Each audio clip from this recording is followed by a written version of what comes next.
Kalau bicara mengenai organisasi, kebetulan saya Ketua Umum Aliansi LSM Ormas Peduli Kota Batam.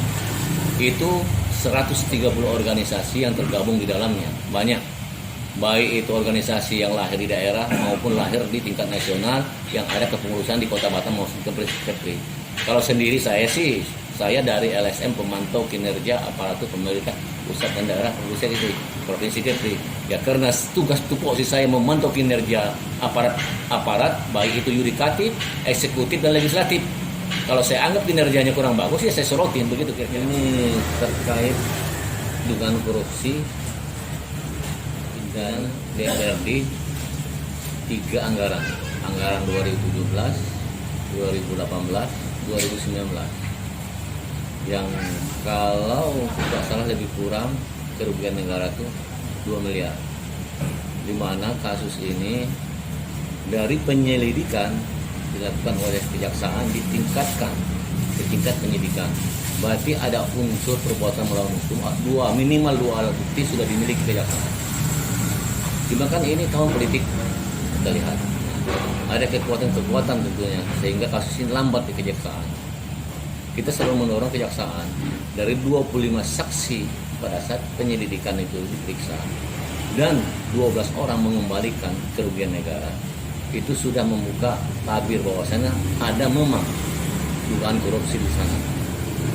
Maka dari Batam selalu mengatakan menunggu audit dari BPKP. Karena saya lihat kasus ini korupsi berjamaah, banyak sekali orang terlibat, tentunya kejaksaan sendiri harus memikirkan untuk meningkatkan ke tingkat penyidikan menjadi tersangka itu memerlukan tenaga yang banyak untuk memeriksa orang begitu banyak. Tentunya perlu waktu. Seharusnya mereka sudah menetapkan tersangka ya, sambil berjalan menunggu audit BPKP. Nah, kenapa tidak dilakukan?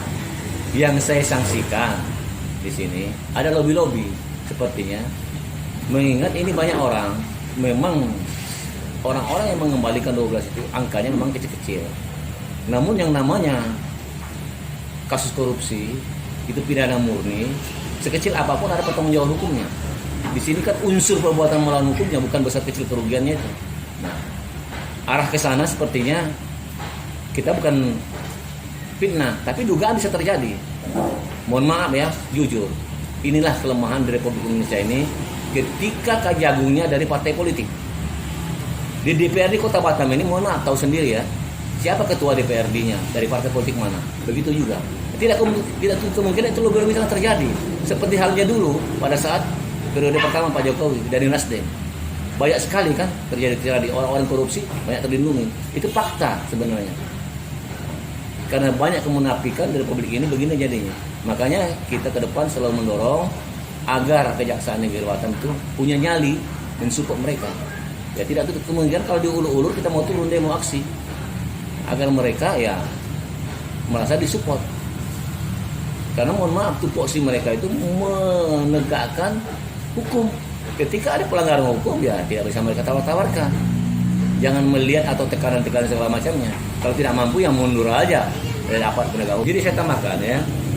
Jadi dari kerugian negara yang patut diduga 2 miliar itu hampir 200-an juta sudah dikembalikan dari 12 orang itu.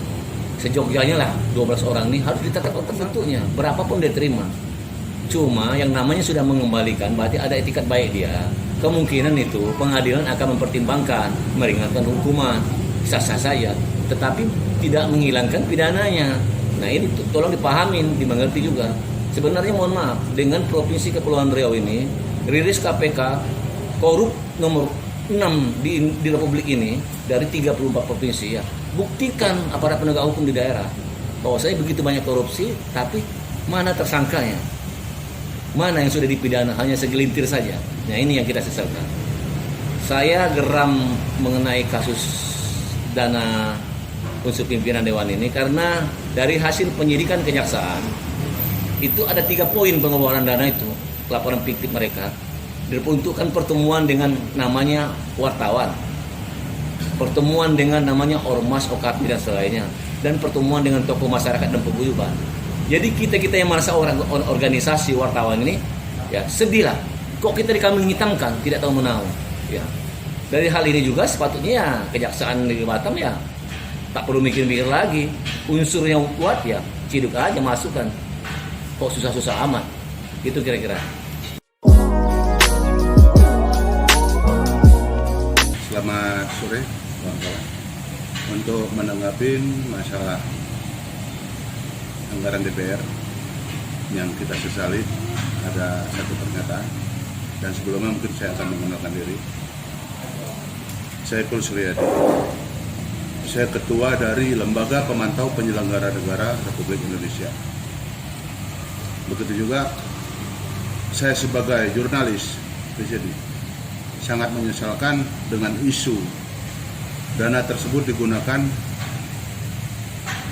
untuk pertemuan dengan wartawan, media, tokoh masyarakat, bahkan organisasi-organisasi.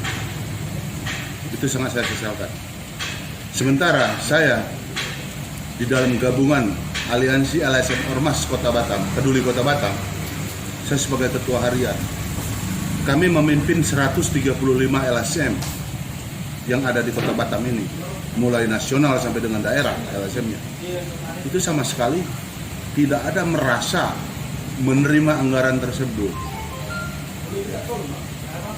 Namun kita dengar bahwasanya anggaran itu diterima oleh kawan-kawan LSM. LSM yang mana?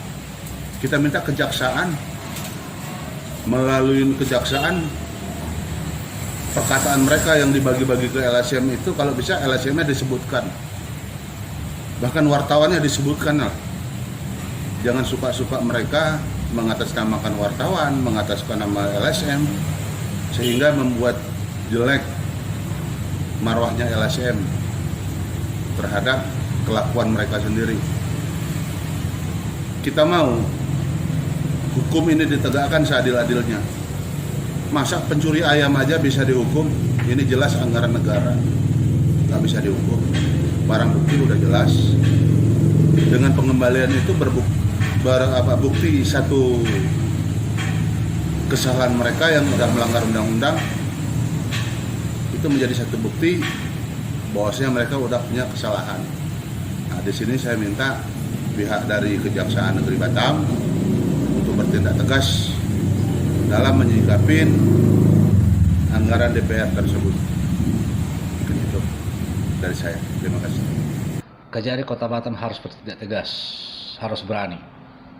Mari kita tunggu babak berikutnya. Siapa yang akan jadi tersangka dalam kasus penyalahgunaan anggaran DPRD Kota Batam di tahun 2017 sampai 2019.